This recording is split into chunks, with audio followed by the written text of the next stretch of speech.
hey, have a take, don't suck.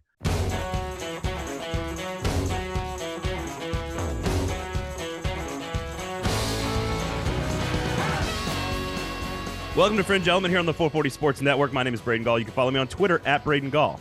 Mine's Aaron Dugan. You can follow me on Twitter at the Aaron Dugan or Instagram Aaron_Dugan. If you're watching on YouTube, please rate, review, subscribe. Check us out, subscribe, all that great stuff on YouTube. You'll see Aaron rocking her Will Levis hat. Diehard Tennessee Titans fans, Kentucky Wildcat fan Aaron Dugan rocking the Will Levis hat on the pod today. Okay. I have a lot of Levi's gear, so it really is going to translate well for me. Will Levis, the new starting quarterback for the Tennessee Titans. And fashion designer. Lots of fun stuff to do today on the show. Of course, the NFL draft. We got a couple of nuggets about the NFL draft. Florida Gators State of the Union with David Waters of Gators Breakdown. I think Florida, Aaron, is going to be like one of those teams that I think I'm going to ask everyone in the world, like, hey, have a take, don't suck. Because I think everyone's going to be like 6-6. I don't know. And I think there's going to be a few media people that are going to go big time and call like 8 wins, and then a few media people that are going to be like total bust 4 or 5 wins. But I think those will be minorities. I think the most everyone's going to take the easy way out and say, oh, 6-6 for Florida. So we're going to do. I think they're fascinating. I don't know about you. Media members doing something to get a rise out of people. I don't know. I think anything about that. I think they're going to be soft. I think most media is going to be like wants to steer away from guessing wrong. Yes, because I think they don't know. Yes, because I think Florida is just so bizarre. I think they're very. I'm pulling bizarre. up their schedule while you're talking. It's a very bizarre team, difficult schedule, lots of really good teams on the schedule, lots of questions on the roster. But we're going to talk to David Waters a little bit later on in our Florida State of the Union. The Alabama Crimson Tide went into the portal to get a quarterback. Why?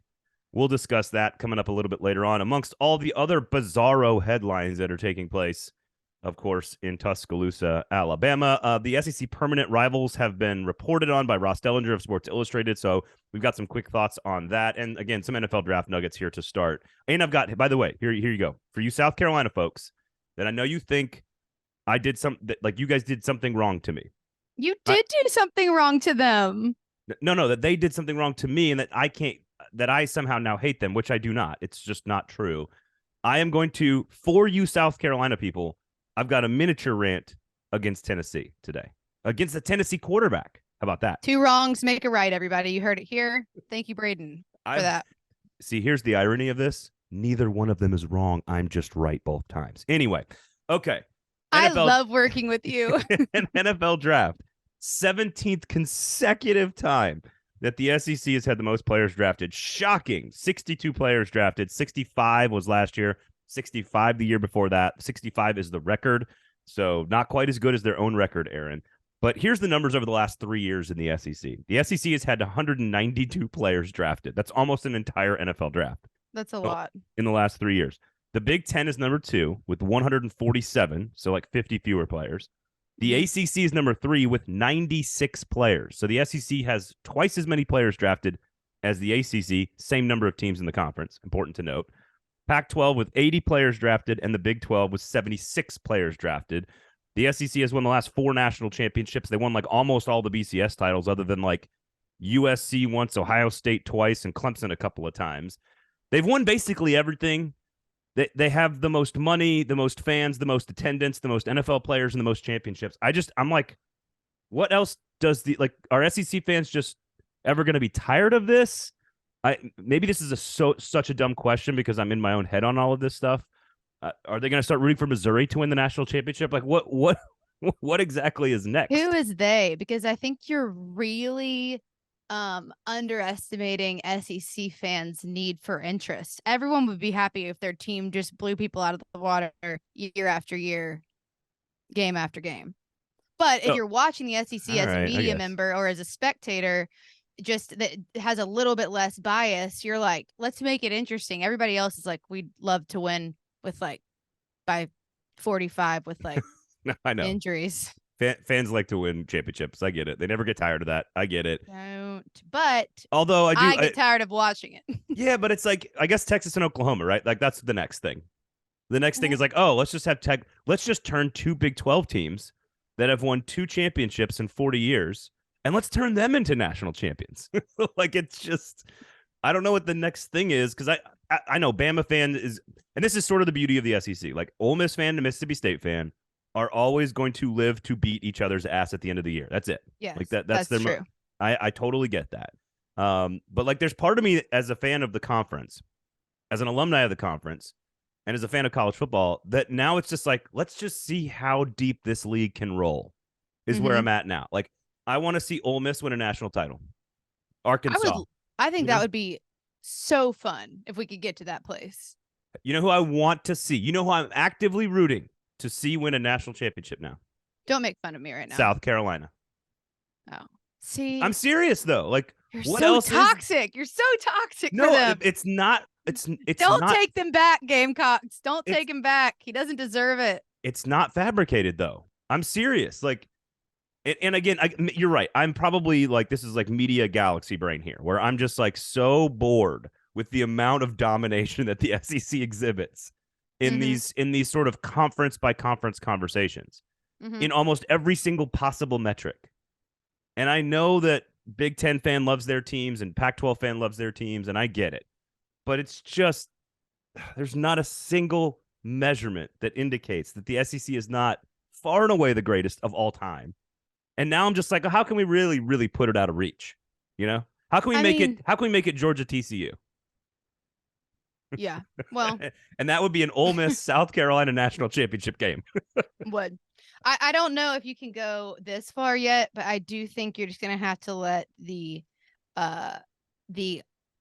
lack. You got your divisions to go away. You manifested it. Yes, baby. So, good job, you. You're just babe. gonna have to ride on the excitement of, which also, if you're an SEC fan, I'm being ADD, but what's new? If you're an SEC fan, you're about to have a new schedule with teams that you're not used to playing in constant rotation. You have a bunch of new stadiums to go check out. Apparently, everyone's spending $300 million on things. Vanderbilt, who called me 2 days ago saying that they are trying to raise $3.2 billion for their endowment. And I said, that's crazy. You guys couldn't pay my salary. Yeah. Well, that's a. Anyways, also, what are you doing? We can get into that story if you want. Let's not. If you feel like it's time for you to tell that story, we can do it. No, it's fine. Everything's fine. No hard feelings. But you don't need $3.2 billion. What I'm saying is that these new stadiums have improvements. There's all sorts of these teams are spending serious money on their facilities, and now you have a whole new slew of facilities and places to go tailgate and have fun. So let that hold you over until South Carolina and Ole Miss play for a championship, which I don't know what year you think that's going to be in, but well, and one of the older talking points too was always like, yeah, the SEC's the best, but they never had the quarterbacks. Like, that was always one of the things that, like, other people, like Pac-12 had great quarterbacks, the Big 12 had great quarterbacks. It's like, oh, they just never had great quarterbacks. Bryce Young went number 1. Anthony Richardson went number 4, and then Will Levis goes 33. Hendon Hooker goes in the 3rd round. Stetson Bennett goes in the 4th round. They just had like a boatload of dudes drafted. And I've got a rant for you Tennessee people, because this is partly why I love college football and why I love the SEC and why I love like just the fact that people hold on for dear life. The only reason Tennessee Titans, we're here in Nashville. The only reason Tennessee Titans fans do not like Will Levis is because many of them are Tennessee Volunteers fans. And the only reason Tennessee Volunteers fans don't like Will Levis has nothing to do with his play on the field, because Tennessee whipped that ass. It has nothing to do with Hendon Hooker being worse than him, because Hendon Hooker was the far better college player. I voted for Hendon Hooker in the Heisman, definitely not Will Levis. Like, Hendon Hooker's a way more likable person than Will Levis in general. Like, there's no reason for Tennessee fans to hate Will Levis, except for one. Will Levis got more love from the NFL draft scouts, from the NFL media for the entire season. Like, it's so SEC. Again, it's galaxy brain. That SEC you Tennessee Volunteers fans are incapable of acknowledging that Hendon Hooker was the better college quarterback and that Will Levis is clearly the better pro prospect. They are two different things, and it's okay. It's okay. Tennessee fans, Will Levis. Break that down for Tennessee fans, and I'd like to hear your reasoning. I have my own theories, but about why there is such a difference. Why is Will Levis so much of a better fit or better pro prospect than Hendon Hooker? I mean, it has a lot to do with, it's kind of to do with everything. Will Levis is like a year and a half younger. Levis played in a pro-style offense with an NFL coordinator. He's got a pro-caliber skill set, whereas Hendon Hooker's got a slightly different skill set. Not much, but slightly different skill set. Physically, Josh Heupel's offense cannot be executed on the NFL field. Like, the football fields are different. And the way Tennessee runs its offense, the reason Jalen Hyatt and Cedric Tillman also fell in the draft is to some degree is because they have certain formations and offenses, which, by the way, have never translated to the NFL. Not one quarterback. Drew Lock was a bust in the NFL. Ran Josh Heupel's system at Missouri, broke SEC records. It doesn't mean it can't be done. It doesn't mean I don't love Hendon Hooker. It doesn't mean Hendon Hooker's not an awesome dude. I want Hendon Hooker on my team. But the statistical probability of a quarterback running Josh Heupel's offense, who probably isn't going to start because he's coming off an ACL injury until he's 26 years old, I think that's a big part of it. Turning into a superstar in the NFL level is just not that big. Like, Texas, if college box scores is how we decided NFL pro prospects, Josh Allen would be garbage. Patrick Mahomes would be garbage. Aaron Rodgers would be garbage because all their college box scores are questionable. You know whose box scores are great? Tim Couch. Like, Will Rogers' box score is extraordinary because he runs Mike Leach's offense. Does that mean he's going to be a better pro prospect than, whoever? Pick a name. I don't know. KJ, I don't know. Pick a name. There have also been on the other side of that. I mean, you're right. For all of those reasons. And I think it brings up an interesting question of, as someone, with like things going on in the transfer portal, as someone with NFL potential, how cognizant do you have to be about where you end your college career? And can you show, because did you just end up in a system that wouldn't really work well for NFL on paper, but you have the capability to run a different kind of offense, more similar to what Kentucky was doing? And how important is it for you to be in the right place at the right time as your college career is coming to an end? And will we see more of that? Yeah, I don't know. No, I think it's a good question. Like, Anthony Richardson, it would be fascinating if Richardson and Hendon Hooker had been at different places. Yeah, because Billy Napier's offense, infamously or famously, put way too much on Richardson's shoulders. They were asking him to do way too much, extraordinary complex offense, ton of stuff pre-snap, just really complicated stuff for a guy who literally had started one game coming into the season. And at times it showed. His accuracy was an issue, but his skill set and his upside are just obvious. It's off the charts. Whereas Hendon Hooker is asked to do almost nothing in the offense, which makes it effective because that's what makes it go so fast and so clean. And also the spacing on the field and all this other stuff. Again, I want Hendon Hooker. Out of all these guys, who do I want to marry my daughter? Hendon Hooker. Hendon Hooker. He's the guy I voted for the Heisman. He was the best college player. He's the best dude. He's the guy I want babysitting my kids. But, like, it doesn't make him a better pro prospect. And Tennessee fans, your daughter to marry their babysitter? Maybe in like 10 years. Maybe. Okay. I just. Your daughter will be 14. Okay. No. 16. Also weird. It's just I don't. Tennessee fans, I love you so much, but it's this rare amalgamation of, like, our guy was great, your guy sucks, and now this guy is going to play for my NFL team. And it's just a weird puzzle that fits together to create I hate Will Levis. I think it just takes a few feel good moments and sure, for that to go away. I mean, he wins whatever. He wins one playoff game and nobody gives a shit. It is hard to, when you have such a beloved college figure like Hendon Hooker and then it doesn't translate the way that you want it to, you can't keep rooting for him. It is like a hard pill to swallow, but I will say there's a lot of factors and that NFL scouts and all these teams are using to try. There's so much money involved that I guarantee you they're pulling out every single scientific stat, everything, like, scenario they possibly can.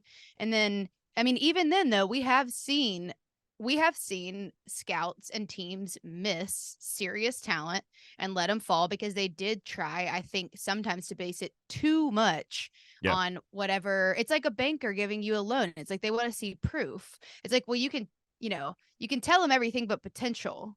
And sometimes they miss the mark. And quarterback is very much also about the interviews. It's about conversations. It's about getting to know people as much as it is about everything else. All of that. Which, again, Hendon Hooker, which is, to me, the only reason Hendon Hooker even got drafted in the third round is because he probably aced all of that stuff. Oh, he's like a franchise guy. I mean, you sell a million trillion jerseys. You can put him in front of any camera, anytime. Yep. I mean, I was surprised Stetson Bennett got picked in the fourth round. I was surprised about that. My favorite joke on Twitter over the weekend was I forgot who said it, but I wish I could give him credit for it. But great move by the Lions having Hendon Hooker mentor Jared Goff. Because he's old and smart and wise. And Jared Goff didn't know. Good. And Jared Goff famously during Hard Knocks did not know where the sun set. But Jared Goff's he's all right. I have a couple friends like that. Jared Goff's all right. He's okay. So I just found it interesting, the quarterbacks and the draft. I don't know what else is there to say about SEC teams and fans and superiority and et cetera, et cetera. I definitely don't think we should be chanting SEC though. Like that doesn't make any sense because Tennessee fan rooting for Georgia to win a championship actually hurts Tennessee's chances at winning a championship. So I've never understood that one though. That one I've never. It's like a little. It's a little bandwagony. Yeah. Like it's like calling your cousin hot. No, move on, please. You didn't like that? All right, permanent rivals were leaked. We're not gonna. We spent so much time on this. It is like my favorite thing in the world, Aaron.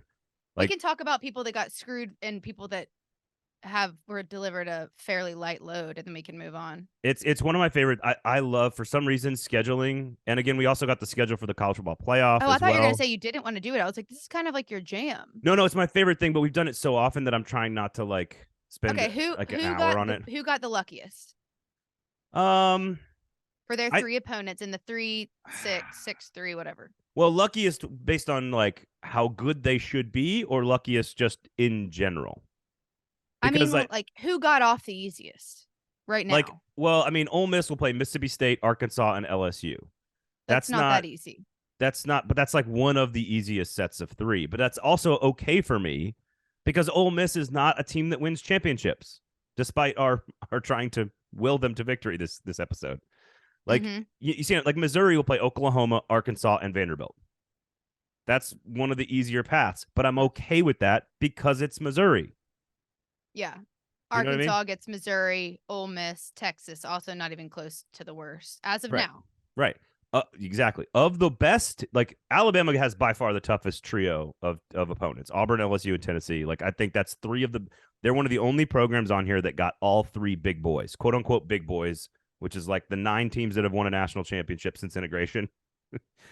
Alabama's the only one. Auburn gets Alabama and Georgia, which is insane, but then Vanderbilt. So they get one.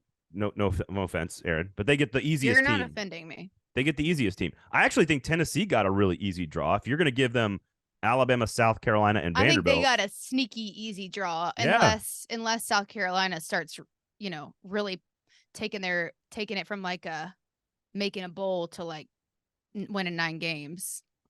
I think they did a great job. I agree with you. I think they did a great job of pairing up all the things that matter the most in the West. I think they screwed up a lot of things in the East. Like taking away Florida, Tennessee is a if you're a Florida fan, and we're going to talk about this with David Waters coming up, but like if you're a Florida fan, if you do not have, LSU, permanent rival crossover for almost 30 years, you don't have Tennessee, which has decided divisions and championships on every level for 25 years, and you don't have Kentucky permanently. That's a lot of like tradition. And Auburn, by the way, Florida Auburn has a lot of history pre-1992. You've taken like 4 of their top 5 rivals off their schedule, and they do have Oklahoma and Florida, which would be a great new game for the conference.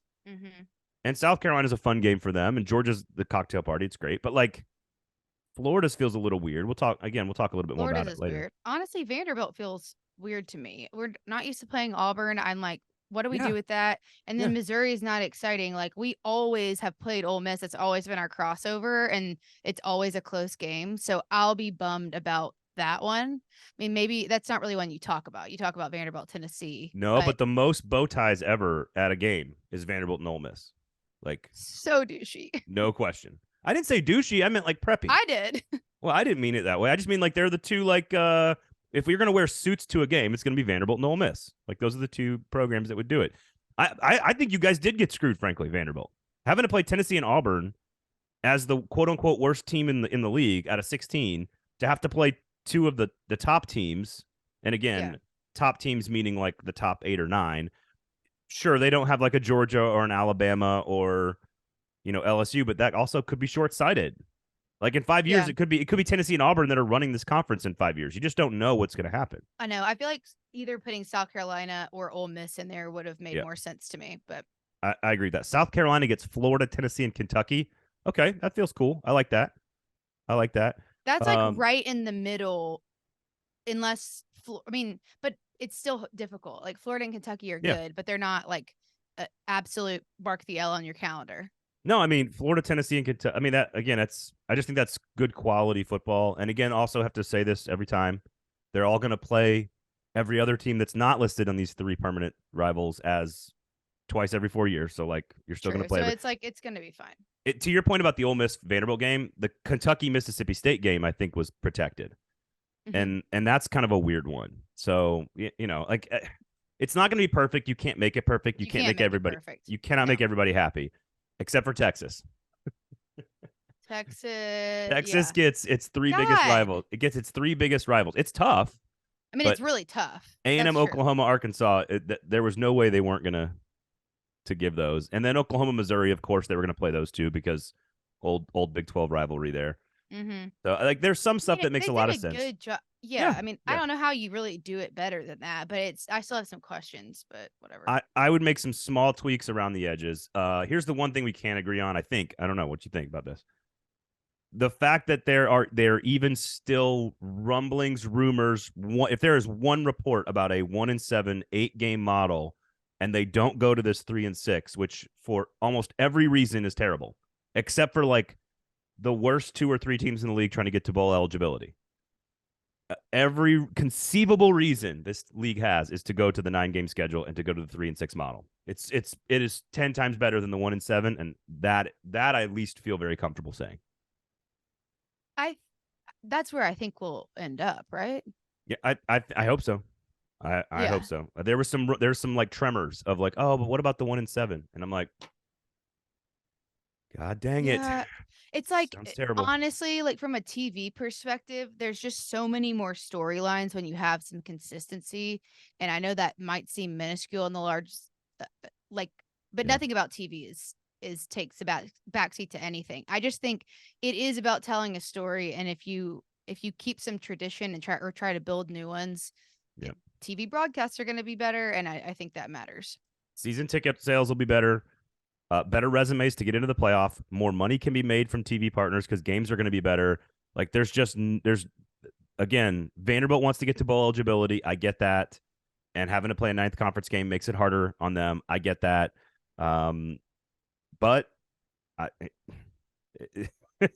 sorry. Buy your way out of it. I guess so. I'm being nasty today. All right, so quickly, we'll get to Florida here in just a second, but we got to touch on Bama because they went and got Tyler Buckner out of the transfer portal from Notre Dame, a guy that was very highly touted going into Notre Dame, was going to be the starting quarterback, was sort of the heir apparent to Ian Book, who left to go to the NFL after a couple of playoff appearances. And Buckner was, for all intents and purposes, the guy after Brian Kelly left to take over. He gets hurt. He does not play as much last year. He transfers to Alabama. Backstory here is Jalen Milroe, Ty Simpson are battling to replace Bryce Young, of course. I've always been on the Ty Simpson will win the job because he wants him to go down the field. Enter Tommy Rees, who's now the new offensive coordinator, who was at Notre Dame coaching Tyler Buckner, and it does begin to raise some questions about, like, is Alabama, they just went through spring practice, are they concerned about maybe the development of Simpson or Milroe? From what I've gathered, I don't think that's the case. I think this is about competition. There's some weird quotes out there about like they want to find their Stetson Bennett to keep the car in the lane or something like that, which I think makes absolutely no sense because Stetson Bennett was a world-class playmaker that gets a bad rap. So I don't think you call what's the car in the lane thing mean? I think it's sort of like, hey, just sit behind the wheel and don't crash the car. You know what I mean? Like, which again is not a description of Stetson Bennett in any way, shape, or form. No. They were trailing by 2 touchdowns to Ohio State, and Stetson Bennett made plays. Like, I don't know what you like. Again, I feel like very dismissive of his talent, but bingo. Okay. I think it was a very bizarre comment, but the reason the comment was made and the reason On3 reported that is because clearly Saban went and got competition. Tommy Rees probably stood on a table for his guy and said, I want to bring in Tyler Buckner. I think he could be better than both these guys. So it's going to be a fascinating twist in this quarterback battle. While at the same time, Aaron, let me read some headlines for you coming out of Tuscaloosa. Okay. Alabama baseball coach's trainer sued by former player. Ohio Sportsbook halts bets on Alabama baseball, looking into suspicious activity. Alabama Deputy Athletic Director Matt Self arrested on domestic violence charge. That's all within the last couple of weeks. It's getting worse. This is what is happening at Alabama. I don't even have any comments. If I had to compare it to something, it sounds like they have a culture problem. Just like a bachelor party gone wrong in Vegas. Ugh. It's like someone decided to sue someone that they weren't really close to, but they pissed him off at the wrong time. There's betting drama, and then someone beat up their girlfriend, and it's like, what? You guys shouldn't have gone to Vegas. You weren't ready for Vegas. Yeah, all of this is like a weekend for Erin with her friends because she lives in influencer world with like reality TV stars.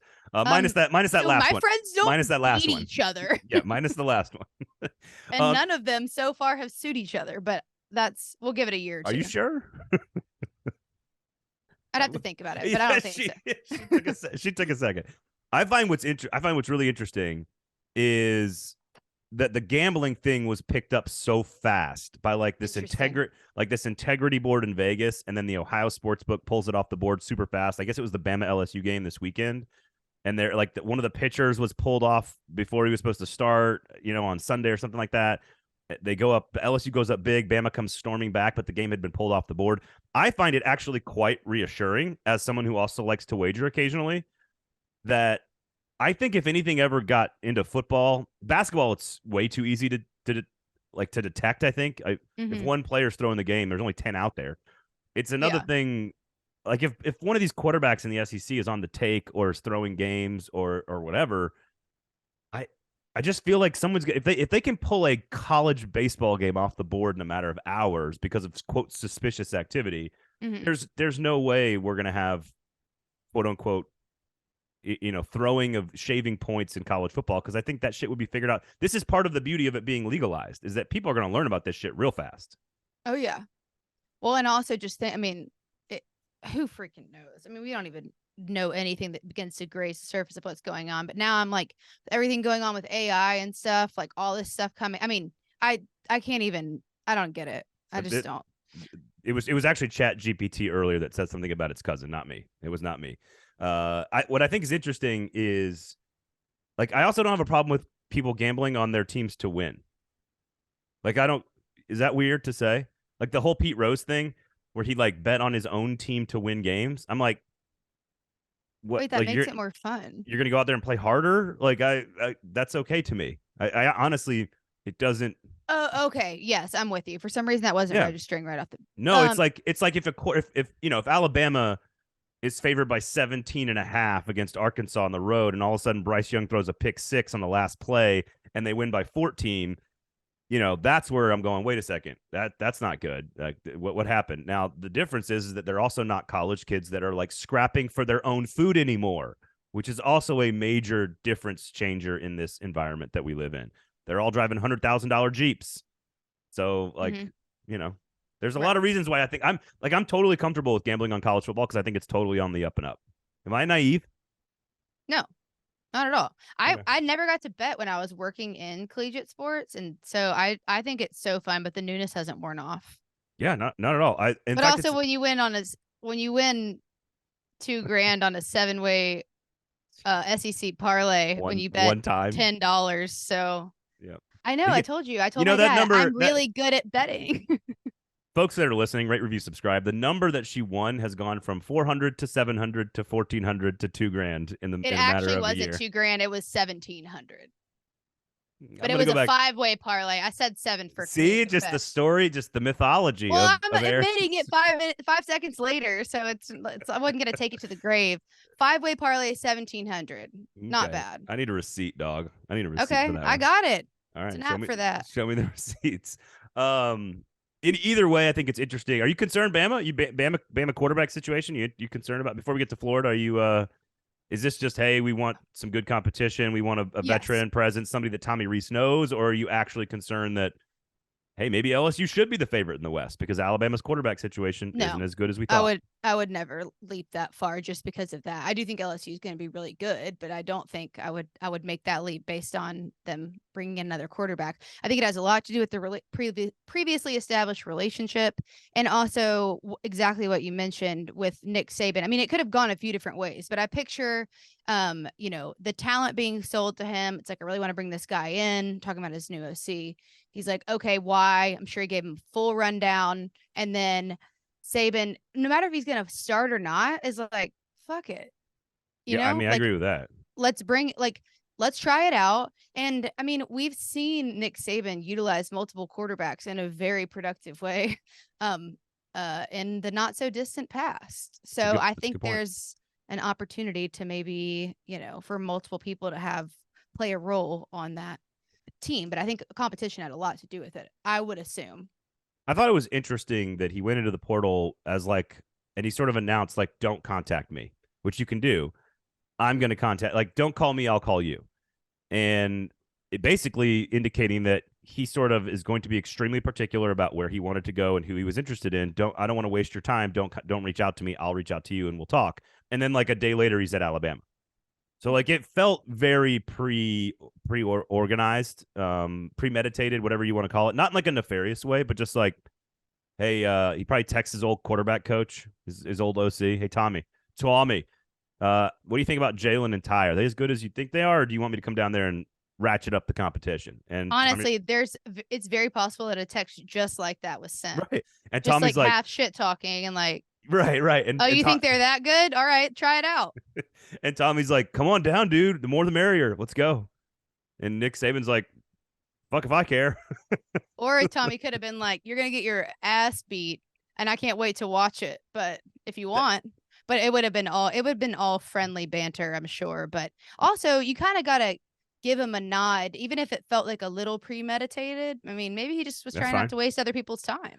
I think both things can be true. Also, he probably said, do your effing job, which is like the most famous Tommy Rees visual of all time, where he's on the phone just screaming, do your fucking job.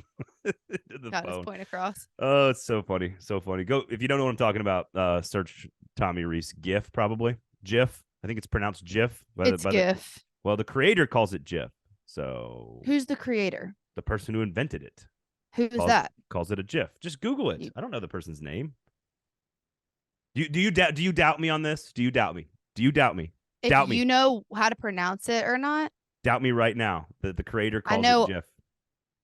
I don't end up down weird internet sewers. Like it's on CNN.com.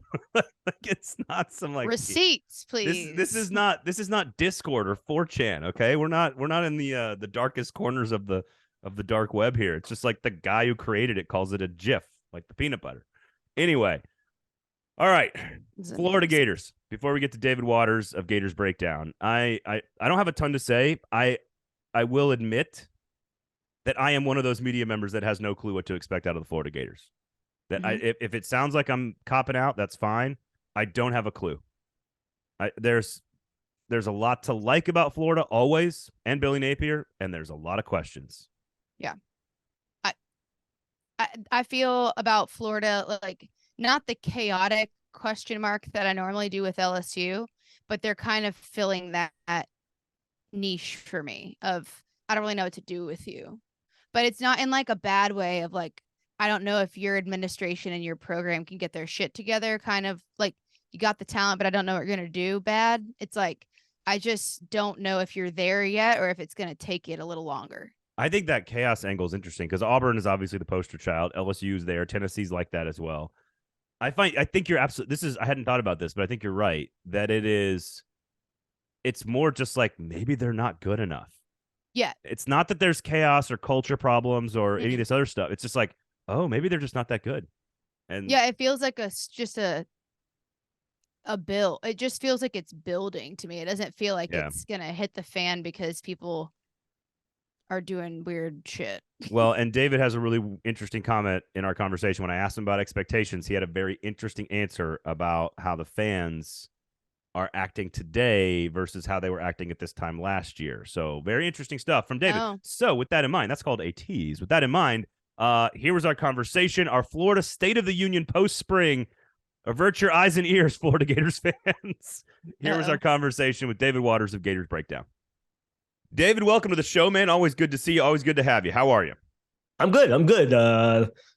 Man, trying to just keep up with everything. Post spring practice, transfer portal. I mean, it never stops. I mean, look, now with the transfer portal, we kind of got an NFL calendar in a way now with college football. I mean, NFL, has that so well put together calendar.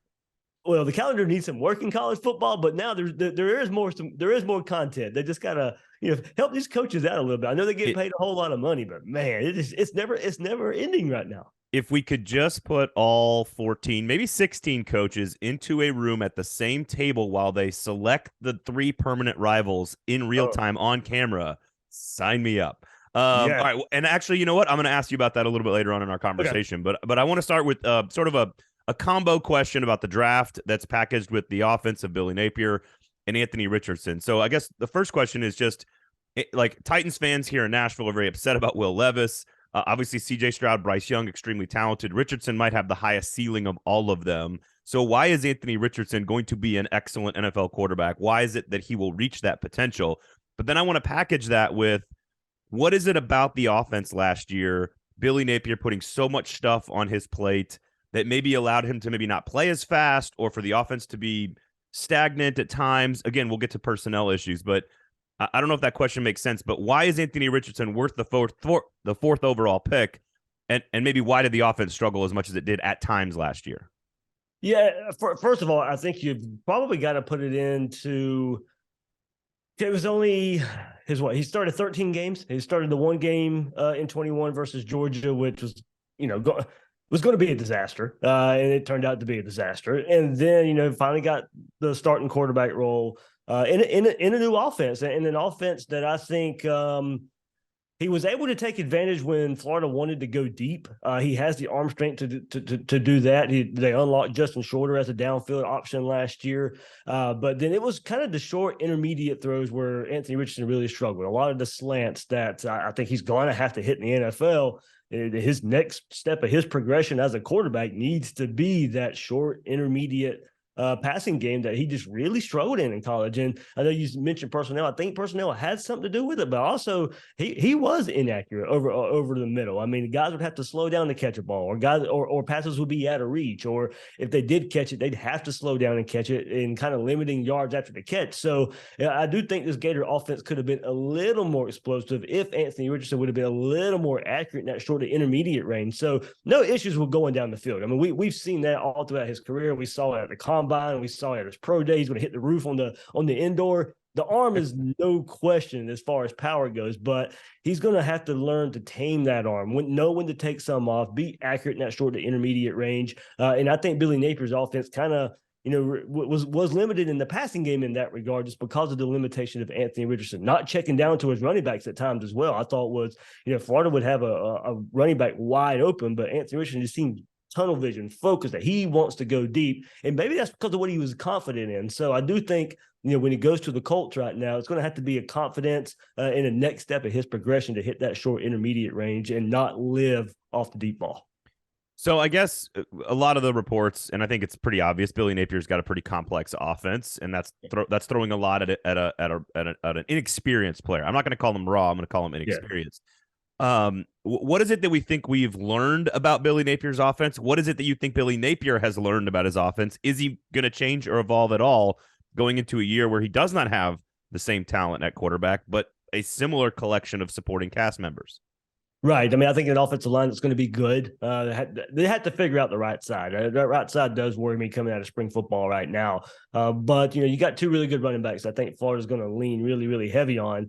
But it is that offensive line that I think is going to have to really kind of help their quarterback right here. And Graham Mertz was not good under pressure at Wisconsin. And I'm not so sure. Well, Florida's offensive line was good last year, but I still ask the question. I still want to know, how much was that masked by Anthony Richardson being able to take off, or Anthony Richardson be able to avoid a sack? There was still pressure let up. And then toward the end of the season, I mean, Vanderbilt stuffed this Florida run game. The bowl game, the Oregon State game, Florida's run game got stuffed as well. So while that was the better part of their offense, and that was what you could lean on, there was times last year where they couldn't lean on that run game. So I need to see some more consistency. And now you lose Osiris Torrance. So Florida's got some issues to figure out there up front. So I do think Billy Napier learned a little bit.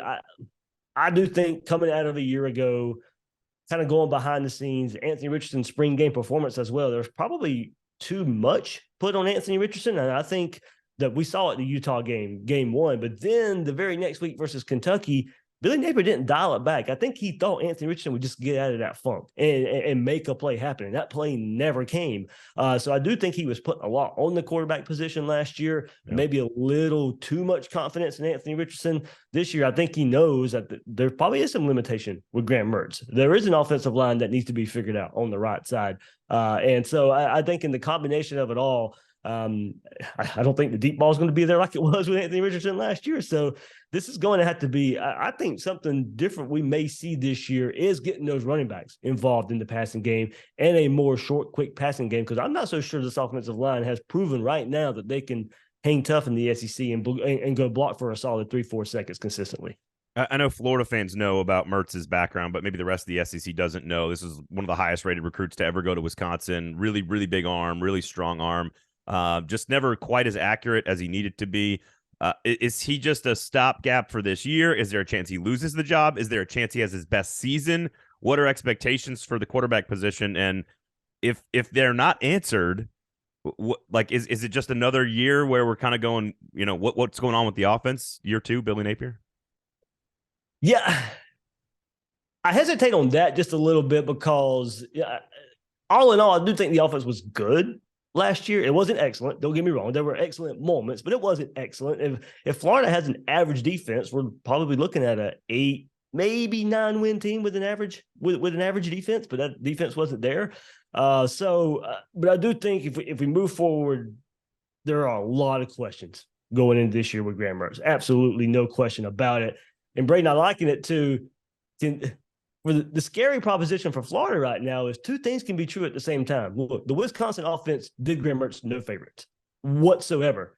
That doesn't mean he's a good quarterback. We still don't know the answer to that. He still can be a bad quarterback in a bad system. So I do think, can Billy and Napier unlock something here with Graham Mertz? And, I do think he'll play in play action a bit more. He excelled at play action at Wisconsin, and they barely ran it. It made no sense for a team that is run heavy as they are, and that your quarterback is successful in play action, that they hardly ever did it. So I do think, he went through some coordinator changes at Wisconsin at the same time. I think it was 3 straight, if I remember, something like that. So how far does that play into it? This is now going to be a different system, different offensive coordinator. If this run game can excel, the offensive line give him time, I think he'll be okay.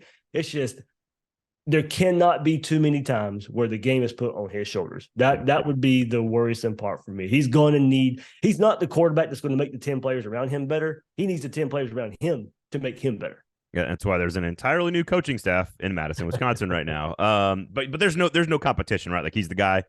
I think so. Don't get me wrong. I think it was a close competition, and that's probably a scary thing as well, because I'm not high on Jack Miller going back to a year ago, and I'm not putting the bowl game too much on it. I just went high on him all that much to begin with. So it's a little more of a competition than I necessarily thought it would be. I do think it's Graham Mertz, and I think Florida's just kind of ride or die with him in this 23 season.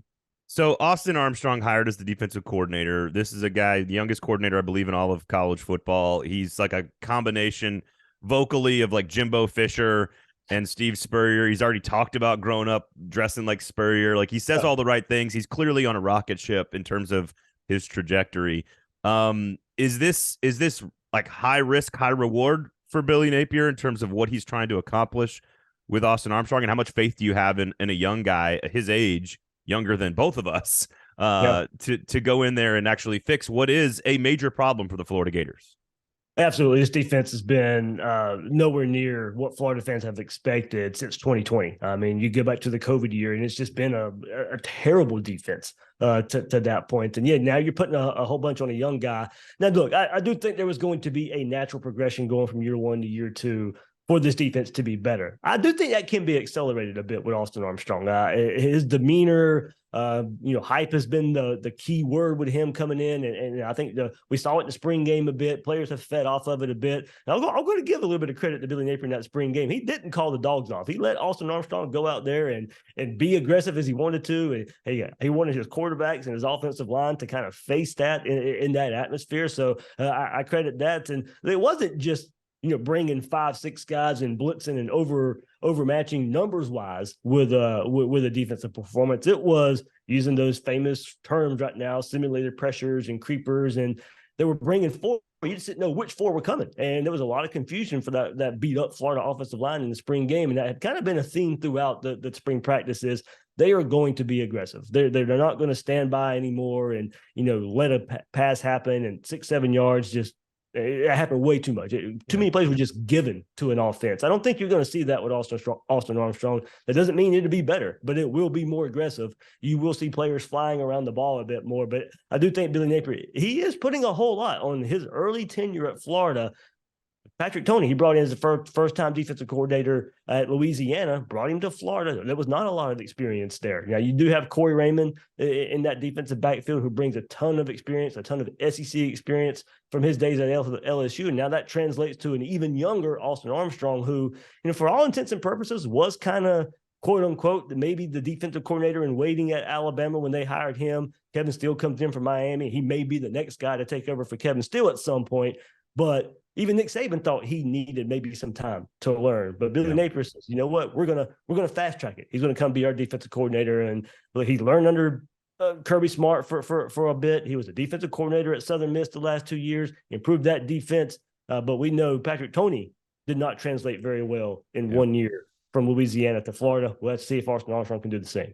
Well, if you can sound any more like an SEC defensive coordinator, Yes. then if he coaches like he sounds, then we're good. Then Florida's good to go. Exactly. We're good to go. All right. So roster expectation wise, and I guess the question here is, where's this roster at, and what are reasonable expectations for Florida? They feel like a team that is going to be, everyone's going to be sort of down the middle on in SEC media days, and no one's going to have a strong feeling like dumpster fire or like they improve a lot, and it's going to feel like there are going to be a lot of people just going 6-6. So where's the roster at? What are expectations? But then how does that all match up with where the fans are at and what they want to see? I do think most of the fan base right now has taken a step back for this year, knowing what they. I mean, you can still fault the staff for this a little bit because of the reality of college football right now, the transfer portal, but they've tempered expectations a bit, at least after spring practice. Graham Mertz didn't excite a whole lot of people anyway, but after the spring game performance, that you didn't get any answers there. Right. If you were looking for better answers. So I do think there's been a timid approach for this Gator team right now, and not a lot of excitement, and still you got one receiver that you can necessarily count on right now at Ricky Pearsall. How far can a running game take you in a defense, as we've been talking about, that's been bad for a few years now? What's going to be the improvement there? So Braden, you're right. I mean, I do think this roster as it sits right now, if you're going to be carried by an offensive line in a run game, you're probably looking at 6-7 wins. How many more wins is a quarterback play worth? I think that's where I sit with it. If Graham Mertz goes out and has a good season, I can see 8 wins. If he's what we mostly think he is, Florida's going to be fighting again for 6-6, 7-5. So I do think a lot of this talent, besides the transfers, a lot of this talent is young. Some of their better players are still young. Your Trevor Etienne's at running back. Yep. Your Shamar James on defense. They're still young.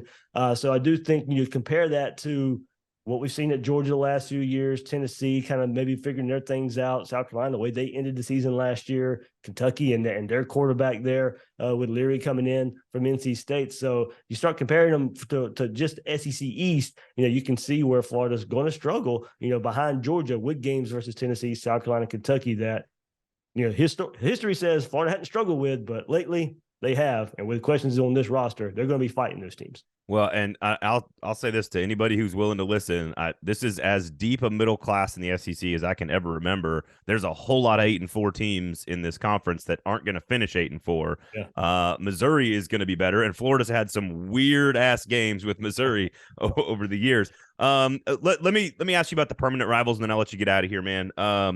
I'm curious. I mean, obviously the cocktail party will be saved, and then I assume, from what I understand, Tennessee and Florida ideally will be protected.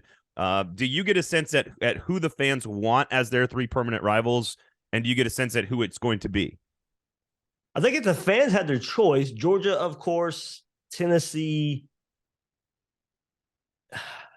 LSU, just because of the weirdness and how that series has just been ramped up lately too. But also, I mean, you throw Auburn in the mix too because of the old history there. Florida and Auburn, that's Florida's second oldest rivalry behind Georgia, and that went away with some realignment there in the early 2000s. So I gave you 4 there. That's kind of the 4 I'm hearing the most. It's Georgia, of course, run away, and then the other 3 that I mentioned are kind of filtered in there, but. Auburn's not going to happen just because of their other permanents. You can throw that one out of the window. I don't think LSU is going to happen either. LSU's not happening either. Yeah, so you're losing those 2 games on a yearly basis. I think Auburn for a while anyway. So I do think right away you're looking at Georgia, Tennessee, and if not Tennessee, it does look like South Carolina's name's coming up a good bit, and Oklahoma. Oklahoma is a name that's coming up too because they're not finding a permanent rival for them besides Texas. But they do have a history with Arkansas and Texas A&M, but you start, you go down a pathway and you start looking at why you can't schedule the way you want to. So I know reports have come out, and Ross Dellinger kind of has been on top of it as well. And what he had heard was Florida, their 3 opponents would be Georgia, South Carolina, and Oklahoma. That's you're losing some yearly games that mean a whole lot to Gator fans if you can't play Tennessee every year and LSU every year. Yeah, and I'm curious too. Like, I don't have a problem with the big boys, quote unquote, in the SEC getting tougher schedules. I mean, again, like Georgia, Oklahoma, and Tennessee, for example, is as one of the tougher schedules you could ever have. So I always love watching fans react when they have like a quote, like if it's Kentucky, for example. In theory, you should win that game a whole lot. Against South Carolina, in theory, you should win that game a whole lot. So do fans want a quote unquote easier schedule, or do they want the bigger, badder schedule? Because, again, Dan Mullen would have gotten Florida into the 12-team playoff in his first 3 seasons, even with a couple of losses. So I'm always curious to watch fans react. So if it's Oklahoma, South Carolina, and Georgia, how do the fans feel about that? Not great, just because of losing those rivalries, and just because of toughness. You're playing a blue blood in Oklahoma. You're playing a blue blood in Georgia, and a rising South Carolina team that's probably not going anywhere anytime soon. They're going to be pesky, more so than they have been, just given their history. So yeah, I mean it's a tough schedule, but if you're Florida, as you said, you're a big boy. If everything is right, you're still fighting for a spot there. So it's just about, honestly, getting Florida right, and you'll be in that conversation. Well, and now you get to play Bama and Auburn twice every 4 years, and so like you're actually going to play a whole lot more of these games anyway. So there you go. That's part of it. I'm trying to explain the fan base to. Okay, I get it. I don't want to lose LSU and Tennessee either, but you're going to play them every other year at least, so it's not completely going away.